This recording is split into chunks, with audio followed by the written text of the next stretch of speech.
Bueno, voy a dividir esta clase, exposición o habladuría en tres partes. Una que es enfocada en salud mental, la otra que es como un poco una síntesis bastante peculiar del pensamiento y la estructura del pensamiento occidental, y una parte final en que quiero hacerle dos preguntas a Nico, y a partir de esas dos preguntas me voy a envolar hasta que me aguanten. Y bueno, esta parte de psiquiatría, hay un breve contexto contemporáneo. Dice, bueno, este es un autor coreano que ahora está en Heidelberg, que tiene la particularidad que tiene ideas muy lúcidas y creo que tiene capacidad de síntesis muy grande, y Foucault demora 500 páginas en decir 2 páginas y él dice 20 páginas en 20 páginas. Eso es algo muy apreciable de él. Bueno, quien fracasa en la sociedad neoliberal del rendimiento se hace a sí mismo responsable y se avergüenza en lugar de poner en duda la sociedad o el sistema. Estamos hablando del contexto, esta es la primera parte de psiquiatría, de salud mental. Cuando la persona se hace responsable de sí mismo de algo y no al entorno o al medio de los problemas que lo acosan o que sufre, se tiende a internalizar y a culpar. Y la palabra culpa es sospechosa, eso lo quiero anotar de inmediato, porque de hecho tiene que ser una advertencia al comienzo. Es el síndrome de Pigmalión. No sé si alguien lo habrá escuchado. El síndrome de Pigmalión es en el fondo confundir el modelo con la realidad. Y eso ha pasado mucho, yo lo he visto mucho en ingeniería, en sociología, en arte, que son las carreras que he estudiado.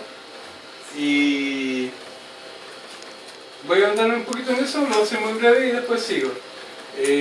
Por ejemplo, hay una persona que asistió a las clases de Luhmann, que era un electivo sobre Luhmann en específico, y le sufrió este síndrome. Asumió como el modelo de Luhmann como la realidad. Después es un magíster, ahora está haciendo un doctorado, bueno, no voy a decir más para que no averigüen quién es, pero hay un problema ahí que es la adherencia de los textos. O sea, no sé, alguien dice o lee a Foucault y ve la parte biopolítica, y en vez de guardar distancia se la adhiere o lo inocula y lo hace parte de él.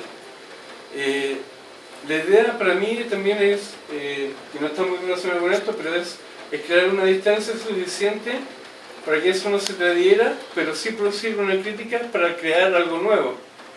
En ese sentido, por ejemplo, en ingeniería, cuando uno tiene un gráfico y tiene varios puntos, claro, el profesor le dice ya, f de x es igual a x cuadrado más 3 partido por x cuadrado, más 2. Y claro, tiene una curva y dicen, oh, y los estudiantes dicen, sí, esa es. Ya, entonces el profe le dice, ya, agrégale un medio de x cuadrado. Entonces pasa una curva que pasa más cercana y dicen, ah, no, eso es. Ya, entonces el profe de nuevo repite, ya, agréguele 2/3 de x cubo. La curva pasa por aquí, acá, ahí, cerquita, ahí. Ya, y de nuevo todos dicen, ah, eso es. Ya, cuando lleguen a como 3000, ya el profe le dice, es un modelo, no es la realidad. Eso quería que lo tengan presente, sobre todo en su formación, porque se tiende mucho a que los estudiantes, en general, a lo mejor es un prejuicio mío, pero lo he visto en muchos contextos de estudiantes, que se toma una teoría o una visión como la realidad. Y como decía el chiquillo que expuso primero, que no me acuerdo porque mi memoria es muy precaria, está lo molar y lo molecular. Lo molecular es como lo pequeño, la articulación es pequeña, una molécula. Lo molar en química es el 6,023 por 10 elevado, algo así de Pancho, ¿no? 6 elevado a 23. Sí. Ya, pero en el fondo es algo gigantesco. Y en eso se basa la estadística y el promedio. Y con eso se hacen las políticas públicas y muchas otras cosas más. Pero esto venía de acá. Y esto es, no tomen lo que yo voy a decir ahora como una realidad. Véanlo como un modelo que se acerca, pero nada más. Porque me pasó en una clase que hice que una persona lo tomó con una realidad y lo siguió viendo binariamente y tuvo una reacción, y esa reacción produjo que le echaran del oro. Así que ya, síndrome de Pigmalión, modelo y no realidad. Ahora continúo. En el régimen neoliberal de la autoexplotación uno dirige la agresión hacia sí mismo. Esta agresividad no convierte al explotado en revolucionario, sino en depresivo. Insisto, la persona en sí misma y el contexto le hace ver que él es el responsable y no el contexto. O sea, en un contexto de flexibilidad laboral que le llaman, que en el fondo es como esclavitud laboral, si una persona no se adapta a eso, dice, ah, no, esta persona está mal. El contexto, o sea, el contexto existista. Y de hecho, en la primera posición, ¿quién fue el que puso primero? Yo, ¿no? Sí. Mira, hay una vertiente que se podría tomar ahí de por qué hay un exitismo y un arribismo en Chile. Que viene todo de un dispositivo que empezó en los 80. De hecho, los quincheros representan el folclore de los latifundistas. Sí. Por ahí hay una vertiente que puede tomarse de ese arribismo que hay en Chile, del exitismo, y de la persona que no funciona con ese exitismo se culpa. Y claro, me voy a expresar un poco, pero hay un libro de una antropóloga o socióloga de Francia, se llama Evelyn Plessner, y su libro se llama El hombre culpable. Y habla de cómo en la sociedad occidental la culpa tiene un fuerte grado de injerencia en las patologías mentales. Y eso yo después, en la segunda parte, lo voy a complementar con la estructura mental de pensamiento que vienen de Grecia y después con lo cristiano. Eso lo voy a dejar ahí latente. Ahora voy a seguir avanzando con esto. Ya, pero ¿qué asistimos actualmente? A la puesta en marcha de una dictadura suave pero con eficaz del mercado actual. El mercado que demanda a los individuos no transformar el mundo en el que habitan, sino adaptarse permanentemente. O sea, cuando empezó la flexibilidad laboral, había personas, conocidos, amigos míos, o buenos conocidos, que llegaban al trabajo, lo contrataban, terminaban las 12 horas de trabajo, lo echaban, al otro día llegaban, lo contrataban, y así. Adaptarse a eso es bastante casi inhumano. Yo tengo compañeros de sociología también que están trabajando en Santiago y a veces trabajan 14 horas diarias. A un ritmo de que ustedes hacen un trabajo acá en una semana, ellos lo hacen en 2 horas. Eso exige una capacidad de adaptación enorme y yo no podría, por lo menos yo. Ahora vamos a entrar más en terreno y la relación un poco con lo que decía del hombre culpable y de la epistemología, que va a ser la segunda parte. La lógica binaria. Voy a explicar un poco este mono, que es una pintura mía, soy autorreferente en ese sentido. Esto se supone que era blanco, la foto no se le ve muy buena. El blanco, ¿por qué? Porque el estereotipo de la persona occidental, el hombre blanco. Su cabeza deformada por el condicionamiento de una manera de pensar binaria. Por un lado lo racional, que tiene sus fisuras, que se pueden ver de forma un poco tenue con el postmodernismo, pero hay otras formas también de encontrar fisuras, como alguien habló de Neil Richard, cuando habló de paradojas. Las paradojas caben dentro de la racionalidad, pero si uno los ve desde otra lógica, que viene como de unas 2 láminas más adelante, se van a dar cuenta que hay otra forma de ver y esa paradoja se diluye. Y por el otro lado, claro, está la forma más deleuziana, como le han pasado en clase, me parece, ¿no es cierto?, que es la desterritorialización. Pero claro, yo lo veo de otra forma.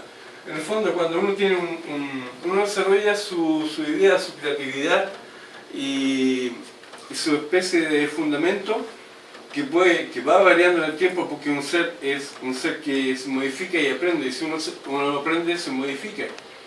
Pero cuando uno tiene su propio mundo, ese mundo no está, no tiene un peso sólido que es el hegemónico. Entonces es una especie de fragmento de territorio que uno construyó, entonces no tiene una base más sólida dentro del contexto social, pero sí dentro del suyo. Bueno, Nietzsche tenía el suyo y se volvió loco, según dice el sentido común, porque no encontró a nadie que lo comprendiera. Yo personalmente encontré a Nico y al Pancho. El lenguaje. El lenguaje verbal, porque claro, el arte también desde el, me parece del 50 o 60 en adelante se lo incorpora como lenguaje, y otras formas también se le añaden al categoría de lenguaje. Pero acá hay un resumen de lo anterior, que está acotado a la psiquiatría. El poder falocéntrico, la persona que está en grado de sumisión a ese poder y por lo tanto inocula o lleva un peso de sobredeterminación de pensamiento binario, y la persona que supone. Una persona que supone o resiste, como le dicen, si se fijan, tiene mutaciones, tiene deformaciones, que es producto de no entrar o caber dentro del contexto hegemónico. Y acá no se nota, la fotografía no es muy buena, pero hay un hilo que sale de la cabeza, que está acá, y que está dirigido por esta persona de arriba, del poder falocéntrico, que en el fondo es, se le llama de distintas maneras, que es como el control, disciplina, biopolítica, psicopolítica, que son formas de control de personas que están como rehusando y que son posibles consumidores o compradores, entonces hay que incorporarlo. O si no, medicarlo y doparlo bastante para que no hagan nada, pero que paguen medicamentos. Bueno, fue una cita que encontré en el libro de arte de 1900 que fue realizado por 4 teóricos del arte que me parece que no están vigentes, que eran los más potentes a fines de los 90 y comienzos de los 2000 y desde un poco antes. El habla es pues algo más que la simple y neutral transmisión del mensaje. Es también la representación de una relación de fuerzas, un movimiento para modificar el derecho a hablar del destinatario. Yo, bueno, aprovechando que estoy acá en sociales y antropología específico, eso lo puse ahí específicamente porque cuando a la última asamblea que fui de la asamblea de la facultad, plantea la idea de que las lógicas que se dan dentro de una asamblea apuntan a eso, al lenguaje, a un lenguaje que se impone sobre otro por una consistencia argumental muy potente, pero sin embargo ese lenguaje también es binario, entonces no admite variaciones. Entonces yo desde mi perspectiva y también observando a otras personas me da cuenta que, y también haciendo clases de matemáticas particulares, me doy cuenta que cada persona tiene su propia forma de aprender, sus propias lógicas, pero se va haciendo hegemónico el cómo debe aprender, y de ahí viene el síndrome de Pigmalión, por ejemplo.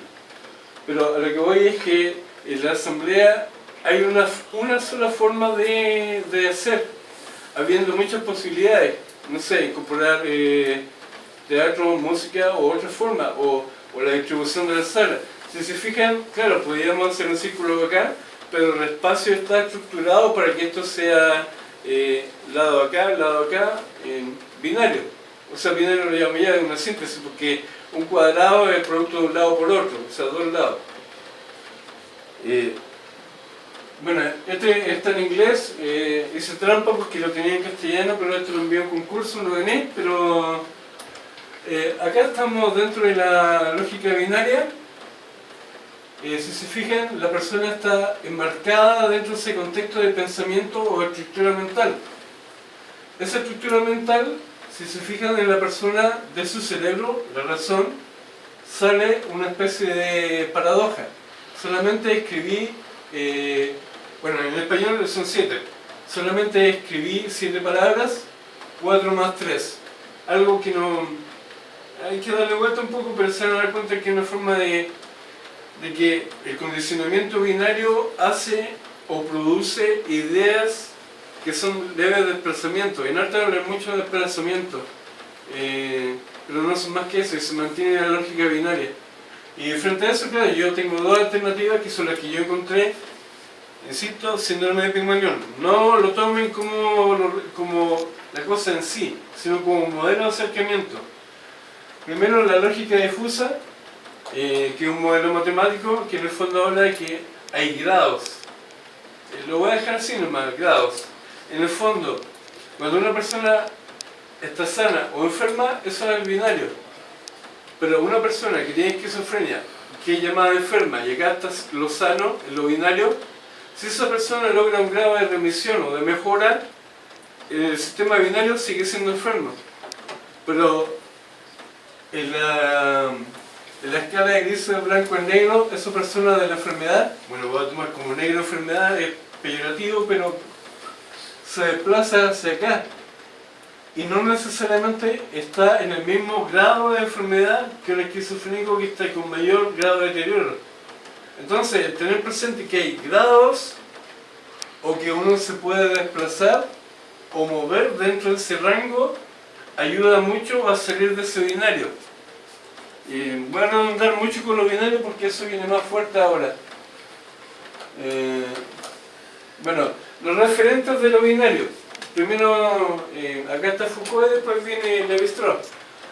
Cuando un juicio puede enunciarse en términos de bien y de mal, se lo expresa en términos de normal y anormal. Y cuando se trata de justificar esta última distinción, se hacen consideraciones sobre lo que es bueno o nocivo para el individuo. Son expresiones del dualismo constitutivo de la conciencia occidental. Ahí es donde yo me pongo un poco.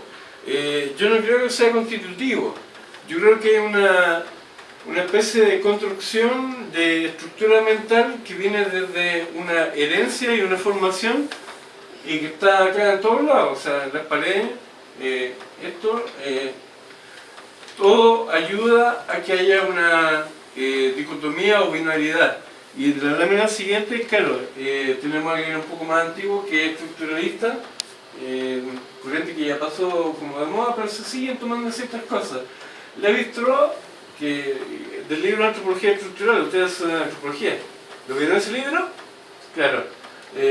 Explica que la mente humana organiza su conocimiento en polos supuestos y binarios, bueno o malo, dentro o fuera, todo o nada, que se organizan de acuerdo con la lógica. De ahí que su conclusión que tanto la ciencia como el mito, como explicación del mundo, están estructuradas por pares antagónicos relacionados lógicamente y por tanto compartirían la misma estructura.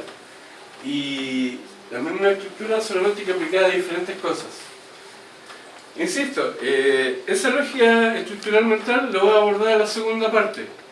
Y así que igual sí. Ahí está el binario. De un polo al otro. Sano, enfermo, normal, anormal, bueno, malo, todo o nada. Tú siempre haces eso, tú nunca haces eso, en las relaciones más personales, o las discusiones con la pareja, o con la mamá, o con la hermana. Tú nunca haces eso, siempre haces eso. Son polos, no son rangos. Y acá, bueno, lo que he explicado recién, pero ahora es un poquito más grande. No sé si eso altera algo, pero bueno, ya lo vimos. Bueno, Jean-Paul Sartre de la corriente existencialista, bueno, pasamos por el estructuralismo, por Foucault y Sartre. Un hombre es lo que hace con lo que hicieron de él. Y ahí es donde yo me pregunto, ¿pero no es posible salirse de ese condicionamiento para poder ejercer nuestra autonomía? Según mi visión, sí. Sartre, de cierta manera, estuvo en un contexto donde se validó mucho su discurso y se produjo mucho el síndrome de Pigmalión. Lévi-Strauss también, el estructuralismo. Roland Barthes, ay, se me olvidó. Ya, bueno, no importa, el estructuralismo estuvo de moda y se produjo el síndrome de Pigmalión. Hubo estructuralistas hasta acá en Hualqui, por ejemplo. Después, y Jean-Paul Sartre tuvo también y se produjo eso, síndrome de Pigmalión. Y Foucault también, síndrome de Pigmalión. Aunque hay grados, no estoy hablando de lo binario, Nótese eso, hagan esa diferencia. Y aquí hay otra cosa que bueno, un profesor de sociología, cuando le hablé de esta idea, él me dijo que Heidegger lo trataba, pero en alemán. Y claro, yo no estoy dispuesto a estudiar alemán 4 años para poder entender a Heidegger y decir, y citarlo y decir, ah, él me copió, pero de aquí para atrás. Pero el ser es un siendo, no un ser definido y rígido de una vez para siempre. Uno aprende y al aprender va modificándose. Aquí voy a volver un poquito una lámina para mostrar el de la escala de grises. Una persona que se ve binariamente se ve rígido.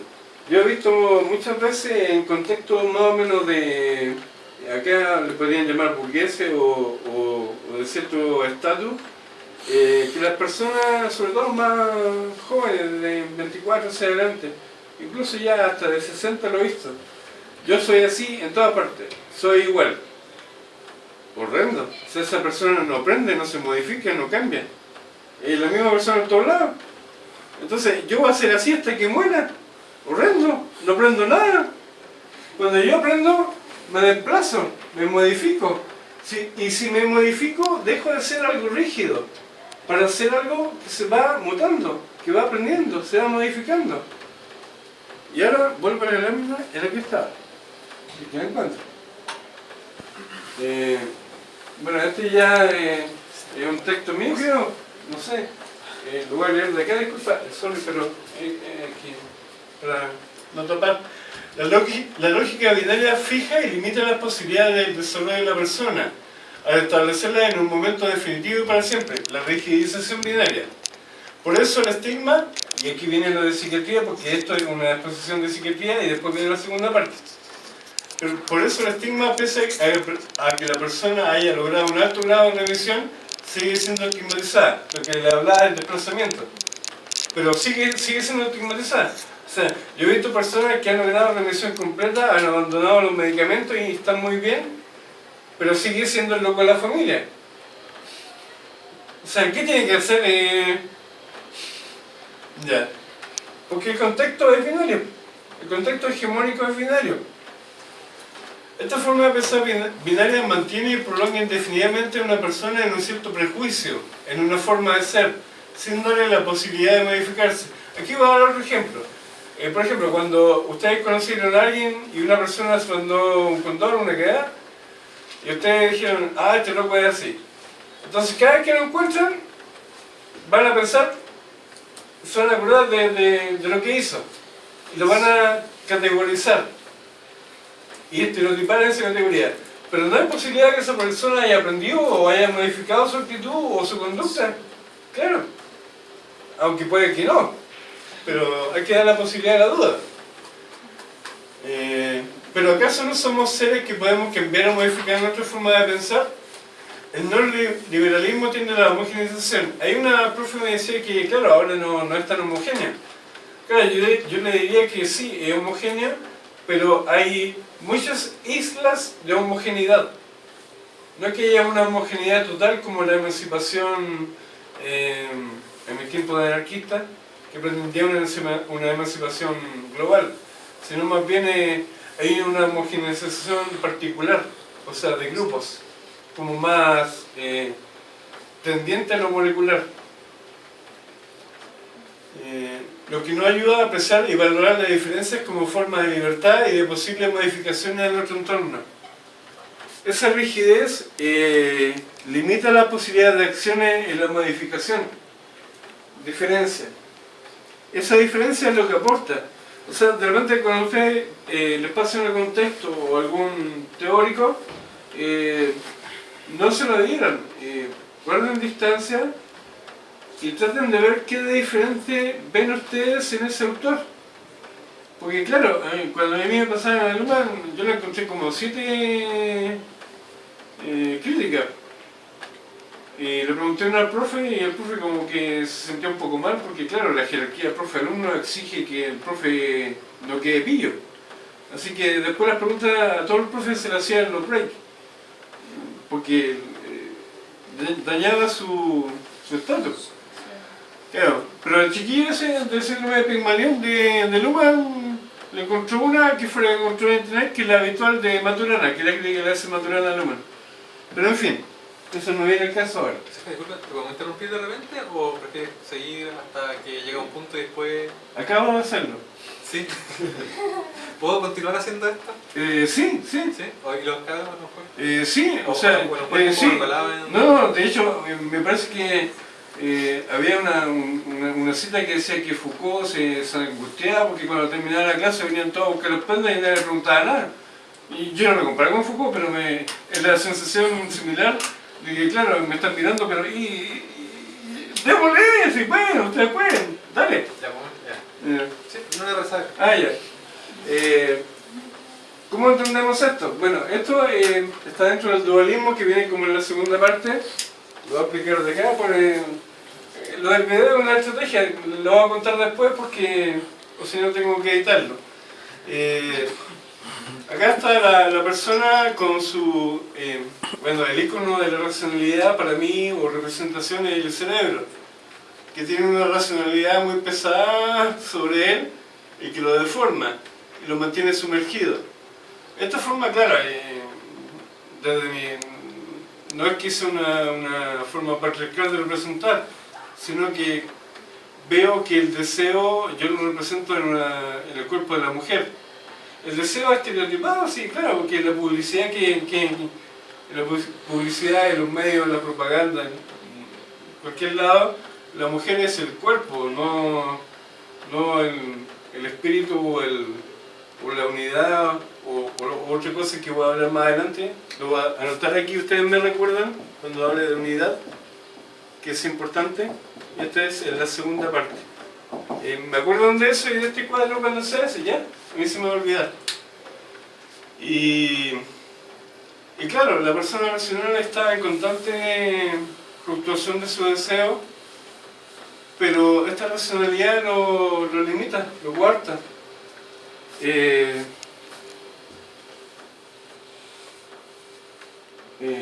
Bueno, aquí ya entramos más en psiquiatría, no sé cuánto queda tiempo, Nico, porque quiero darle más a la segunda parte. Son casi las 5. ¿Ya? Deberíamos tener como hasta las 6:15. Ya entonces, sí, voy a hacerlo rápido.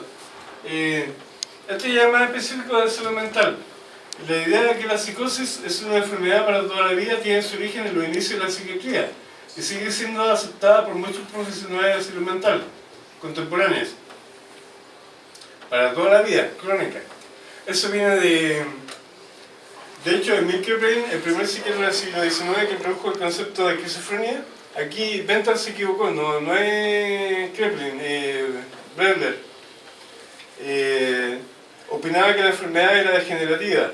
Dicho de otro modo, que casi todos los pacientes empeorarían a lo largo del tiempo.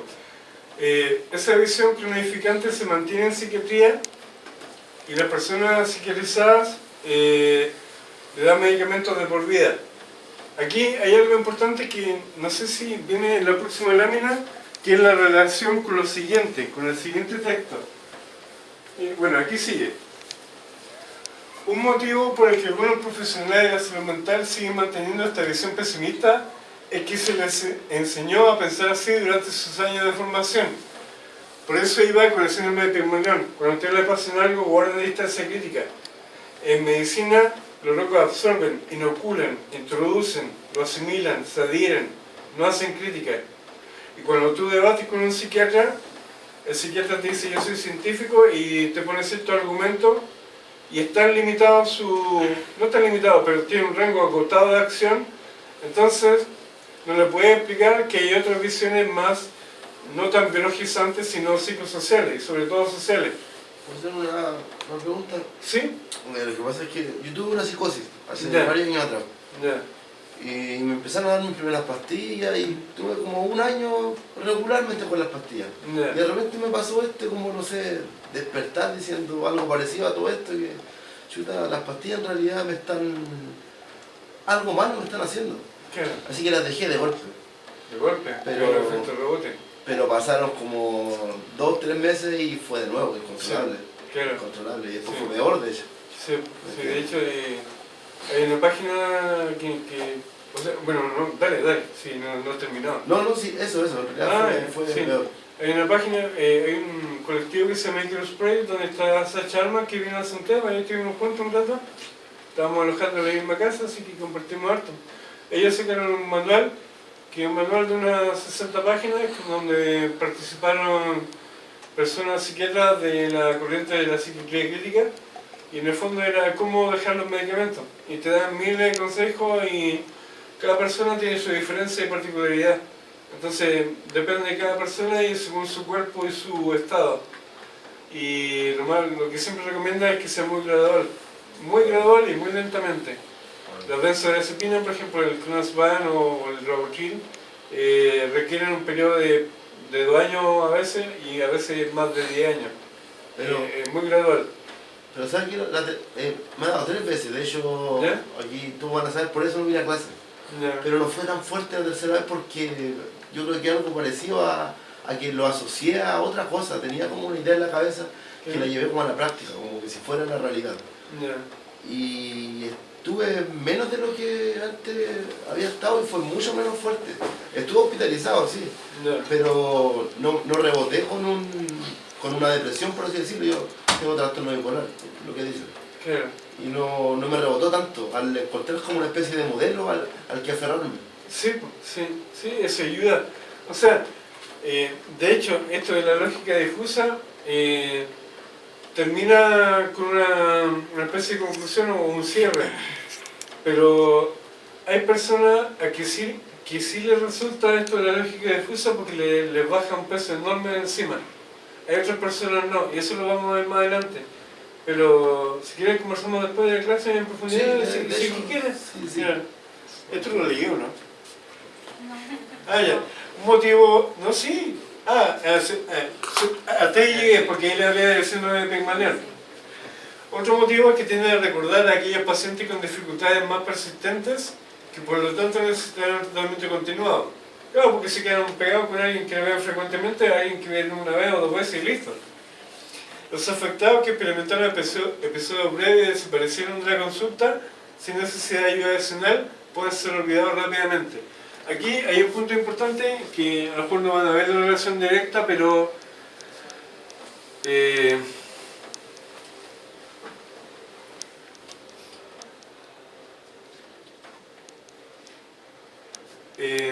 OMS, investigación, argumento. Cuando sea la segunda parte, recuérdenme de esto también, porfa.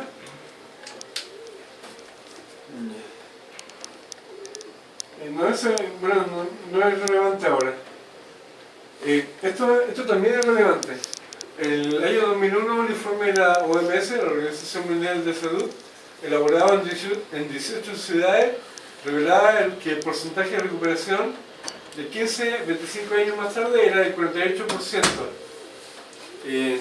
Estoy hablando pastor.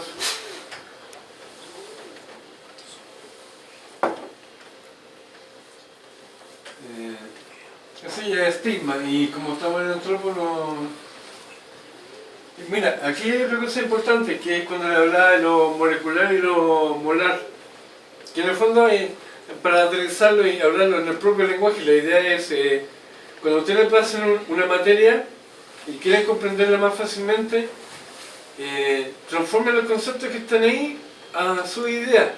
Claro, los exámenes no las pongan, pero transformenla a su idea, porque eso ayuda y facilita el que su propia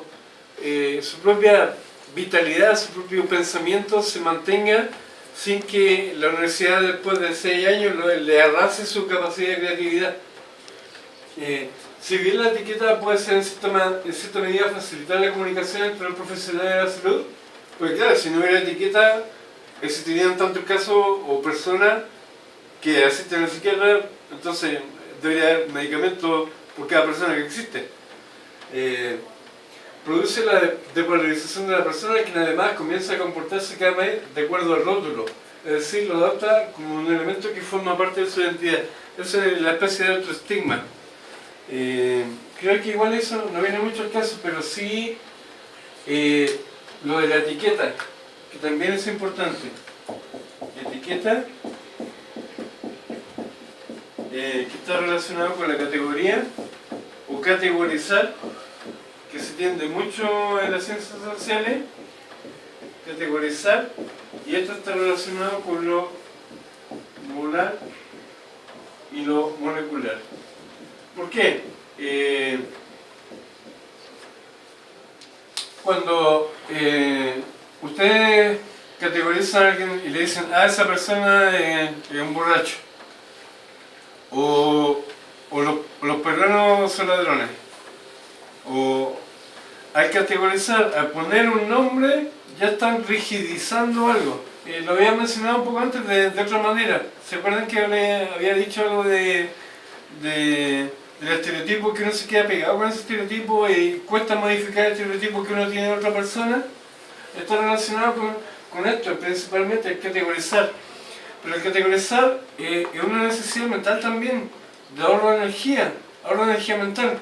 Si yo no categorizo, voy a tener tanta información en la cabeza que de repente, si no tengo los medios de hacerla fluir a través del deseo o la creación, puedo colapsar, porque es mucha.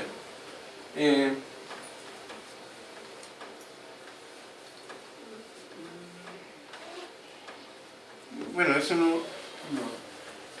Bueno, aquí cierra. Y aquí es donde te hablaba de lo difuso y de lo binario. Que en algunas personas puede resultar y en otras no. Y como yo no soy psicólogo, prefiero dejarlo solamente en charlas y que si alguien lo agarra puede desarrollarlo y estudiarlo. Pero yo no tengo la formación, pero sí he trabajado en paper con psicóloga y también en charlas, investigaciones y capacitaciones. Y es que, bueno, el John Reed principalmente, Jackie es conocida, pero John Reed es bien conocido dentro de la corriente de la psiquiatría crítica actual.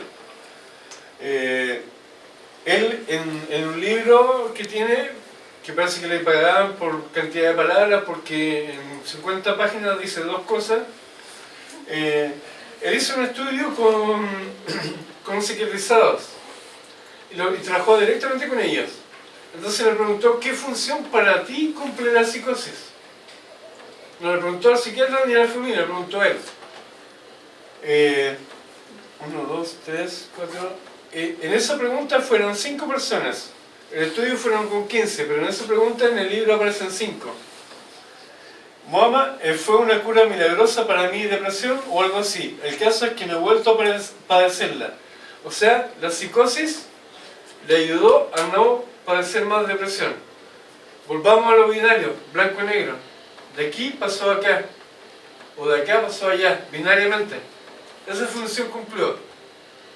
Entonces la estructura mental binaria está incorporada. Entonces las reacciones binarias son pasar de aquí al opuesto. Dale. Disculpa, yo no sé. ¿De qué se trata la psicosis? ¿Cómo podría definirlo? ¿Pero a qué te refieres con que...? Porque han hablado harto de la psicosis, yo no sé qué es la psicosis. Es como una paranoia, si yo la viví, una paranoia, pero total. Todo el mundo para ti te están mirando, pero claro, uno anda con miedo, es un alejamiento brutal de la realidad que estás acostumbrado a vivir. Sí, paranoica, sí. algo así. Claro, pero mira, porque los psiquiatras o los profesionales de salud mental le llaman como que se mezclan ellos mismos con los términos, porque eso le llaman o que tiene un brote esquizofrénico, o que tuviste una psicosis, o que estás con un brote paranoico, o que todo no saben muy bien cómo categorizar porque todo al fin y al cabo se parece. Sí, sí. Mira, voy a llegar a eso en la segunda parte, pero ¿de qué se trata la psicosis? Mira, en el fondo es un sufrimiento que llaman sufrimiento subjetivo, porque generalizando y con categoría, acotando mucho y simplificando al máximo, hay una desconexión con la realidad de alguna manera, ya sea escuchando voces, alucinando, con paranoia injustificada, o sea, generalmente, o sea, hay personas que han pasado por paranoia en que todo el mundo existente está en su contra. Entonces, él es el único que se da cuenta. Son estados de la mente, desde mi visión, de crítica a la psiquiatría, que son estados del espíritu o del ser en que uno sufre mucho y se angustia por no caber en ciertos espacios, pero ellos de un carácter más mental y de experiencias mentales o asociadas a la percepción que te hacen sentir distinto y que te hacen que te miren como de reojo o se asusten. Muy brutalmente resumido, es mucho más prolongado. Te podría hablar de todas las personas que conozco sin nombrarlas claro, pero cada persona tiene su diferencia. Y eso es lo importante, porque dentro de la psiquiatría Kraepelin partió con la homogeneización de demencia precoz, le llamaba él, porque él concluyó que en su estudio que todo terminaba en demencia, por eso era crónico, por eso el psiquiatra dice que hay que tomar medicamentos de por vida. Pero Bleuler, que fue otro psiquiatra, en paralelo semejante a los tiempos con Kraepelin, hablaba de que habían diferentes tipos de... Minkowski también habla de diferentes tipos. Entonces, de Kraepelin estamos en lo binario. Con Bleuler, de cierta manera, y con Minkowski ya estamos en un rango. Ahí hay un aporte en cierto sentido. Bueno, él estaba hablando de la lógica binaria que hay en la función de la psicosis. O sea, los mismos psiquiatrizados, cómo ven la función que cumple la psicosis en ellos. Y en el fondo, las citas de acá es para mostrar que esa psicosis cumple la función binaria de pasar de algo, de un sufrimiento subjetivo muy fuerte, a uno en que me libero. Hay varias citas en que hablan del lenguaje, del poder expresarse. Y ahora voy a pasar a la segunda parte.